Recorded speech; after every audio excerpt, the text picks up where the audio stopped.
What up? Welcome back to the channel. I'm Mo.J and we are locked in. I got a question for you. What's on your TV? This is episode 7 of On My Block and it's getting better and better and better.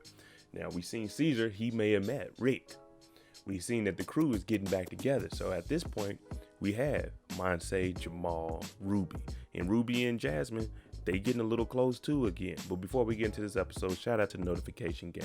If you're new to the channel, you can be a part of it. Hit your subscribe button, turn on your notification bell so you get something every time I upload. Hit that like button, it's the easiest thing you can do.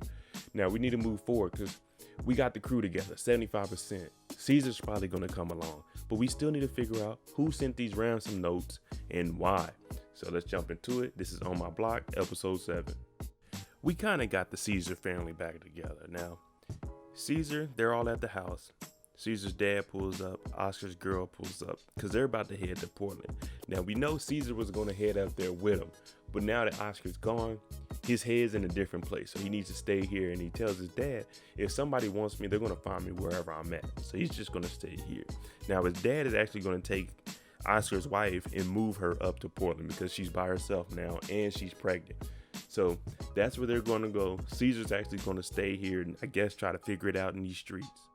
Now, Oscar's girl is giving the urn to Caesar. She's telling him, put his ashes in a place that his daughter could come back and see him, spread them out. So now this is going to leave it up to Caesar to figure out where exactly he's going to put it. Now, Monse changed her mind about going off to Mayfield or whatever school she is. She's going to stay here in Pretty Ridge. So she's cleaning out the room and the dad joking around like, man, maybe we can move the twins back in here. She's like, nah, I'm going to stay in here. Now, she finds some work from Julia and she gives it to her dad because she doesn't want anything to do with it. She's disconnected from Julia. So the dad is saying, nah, you need to go ahead and keep this. If you don't do anything with it, bury it away, it still needs to be something that you take care of. Caesar pulls up on Monse because at this point, his family left, his brother's gone. He really don't have anything left to do. You know what I'm saying? The house is all boarded up. You don't want to stay there, especially after people shot it up.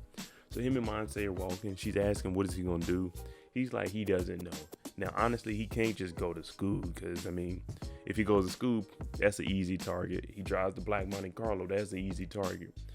But he starts explaining to Monse he never meant to hurt her.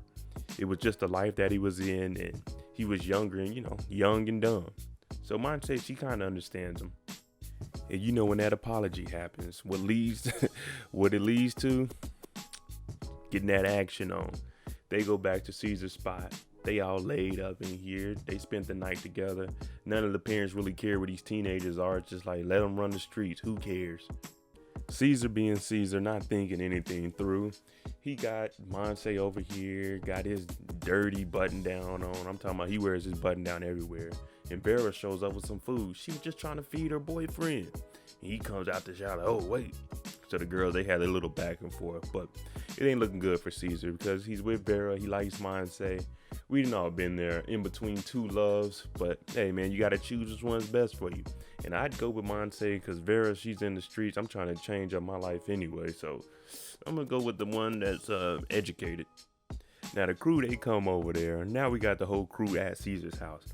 And Monse, she's in here cleaning up and doing things. And Ruby and Jamal arguing like they always do. They talking about, I don't want your sloppy seconds. Because Ruby was eating on something. Jamal's like, I don't want to eat that.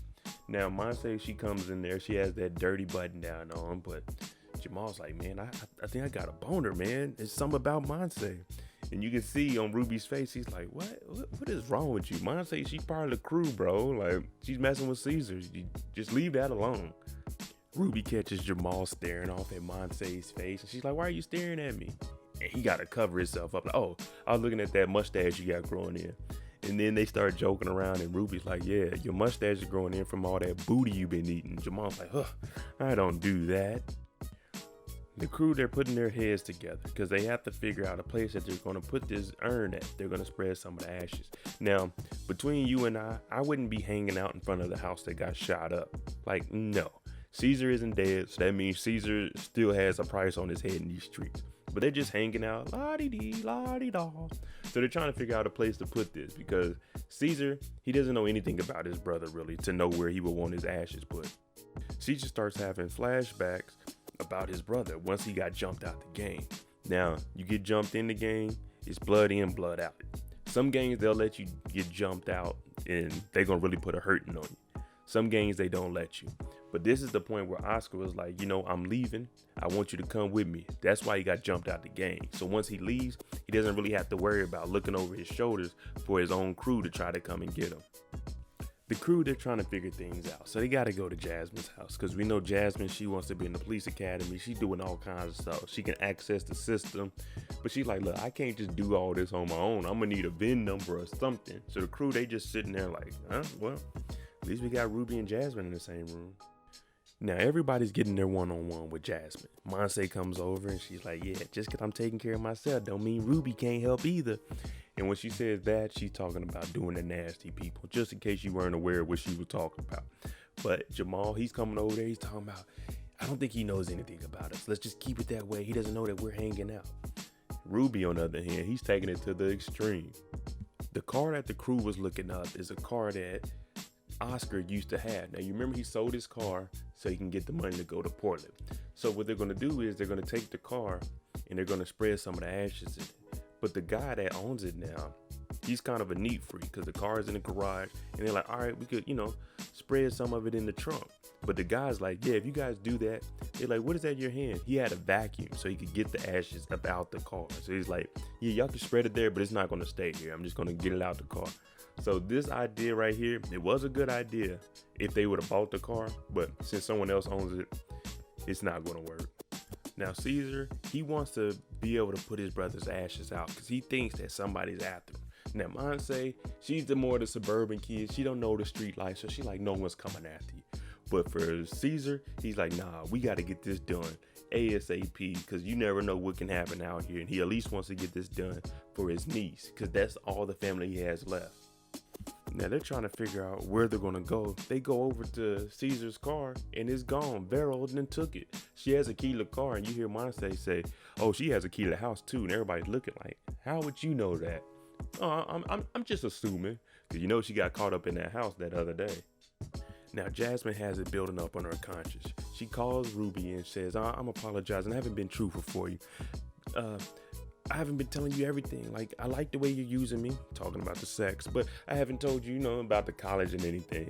And Ruby cuts her off and he's like, I understand it. You're a respectable woman and I like what you're doing here. So I'm not going to look at things any other way. I'm going to respect what you have going on and I'm still going to be there for you. Now, Jamal, the only person he really talks to where he can express his feelings with no judgment is Abuelito. So he goes over there. We know that she has cancer. We know that Jamal was one of the first people to find out about that. So he goes over there and tells her about how he feels towards Monse. Now, Grandma, she takes it as, oh, you had those feelings towards me? He's like, no, it's towards Monse. These two, their relationship is funny, but it's always cool to have someone older that you can go and talk to. Now, Ruby, he doesn't know any of this. So he shows up, Abuelito, you ready to go? Because she usually was the one to drive them around when they were younger. But she's like, nah, I'm not going to go. She's starting to treat Ruby differently because she knows she has cancer and she's eventually going to pass. So she tells Ruby, nah, I'm not going to go. You go ahead and take the keys and you go ahead and drive. So Ruby, he's like, oh, are you sure? All I have is a permit. And you see Jamal's face. He's like, yeah, you stepping up, bro. Take the keys. Let's get it. Caesar has a picture of Oscar when he was younger playing baseball. So he goes to the park and they're looking at the park like, what position did your brother play? Did he really like baseball or was that just because he was young? Now, I told y'all earlier, Caesar doesn't know much about his brother. He just knows his big brother was in the gang. His big brother wanted to move to Portland. That's it. So they're looking like, man, this baseball field might not be the perfect place. The field's tore up. What you gonna do, run around the base and drop some ash? So Caesar's like, man, I don't know. I don't know where I want to put these ashes at because I don't know anything. Jamal and Ruby, these two, whenever they get together, it's always going to be somewhat of an argument or a disagreement, but they're best friends. So Jamal, he starts talking about, man, there's something about Monse. And Ruby's like, yeah, it's the first platonic girl that you hung out with. And Jamal slips up and says, no, just not. Jasmine is too. Now, Ruby's thinking, oh, you're the other guy. He's like, no, I'm not the other guy. I'm the other friend, because they have a close friendship. They're BFFs now. They close and that's it. Nothing more. And Jamal's trying to explain that. So Ruby's thinking this whole time, it was you over there hanging out with my girl, even though he was hanging out as a friend and not as a boyfriend. One thing we know about Ruby is when Ruby gets something in his head, that's what he's sticking to. Now, when he was with Jasmine, whatever plan he had, she would just cancel it and do her own plan. But now he knows, okay, there's no other guy. That BMW, okay, I don't have to compete with them. I don't have to compete with Jamal. Now I have a chance to get her back. So pretty much saying he wasn't going to try to fight for her love if he had competition because he didn't think he would win. But now he's like, shoot, I can go get my girl back. Caesar gives the urn to Monse. Now he has to go back and talk to the crew, and he's saying he wants to be jumped out. He's up here talking tough. He's hitting them. He's pushing them because what he's trying to do is get them to jump him out. He wants to lead the gang. He doesn't want to be nothing in it. Now it turns out when Oscar got jumped out, the reason they beat him so bad is because he got jumped out twice.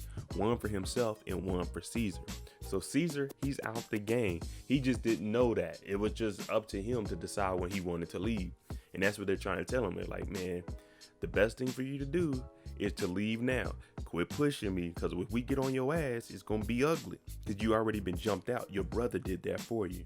So that's one thing about Oscar. He was looking out for his brother because he wanted to go to Portland and start a new life for both of them. Before Caesar leaves the game, they say you need to get out of here. The tide's coming in. So this gives Caesar an idea to go down to the beach, because this is the first place Oscar came to when he got out of jail. So if you put it in here, his ashes will be able to go throughout the world, because once they get in that water, they're going to be everywhere. It's going to keep circulating. So he's like, this is the best place to do it. I don't know much about my brother, but I know that this is one of the places that was one of his relaxation points. So they're going to spread his ashes in the water. One thing about this crew is they all support each other. So it's good to see all of them back together. After Caesar does this, his dad leaves, his sister-in-law leaves. So all he has left is the crew. And that's good that they're all here and they're all together, because that's what you're going to need. No matter what you're going through in life, if you have someone you can lean on for that support, that'll make things so much easier instead of trying to do everything by yourself. After all of the hugging, Caesar looks up and he sees his brother off in the distance. So this is just signifying that his brother is always going to be there for him. No matter what, his brother will always be there looking over his shoulder. So if you ever need to talk to him, you can talk to him because he'll be there for you. Now everybody gets a chance to pour out some liquor for Oscar. So they pouring it out. It gets to Jamal. He pours his little bit out. Then he takes a sip of it and he spits it out. He's like, damn, this shit is strong. Man, you ain't taking no tequila straight to the head like that, especially at 16, 17 years old. And the next thing we see is Jamal and Monse in the bed together. And we like, man, what just happened? There you go, episode 7 of On My Block. Now, we all want to know what happened. Why is Jamal and Monse in the bed together? Let me know what you guys think about that. But hey, I'm Mo.J. Thanks for watching. If you like the content on the channel, hit that like button, hit that subscribe button. Thanks for watching, and I got a question for you. What's on your TV? Jimmy on the beat, boy.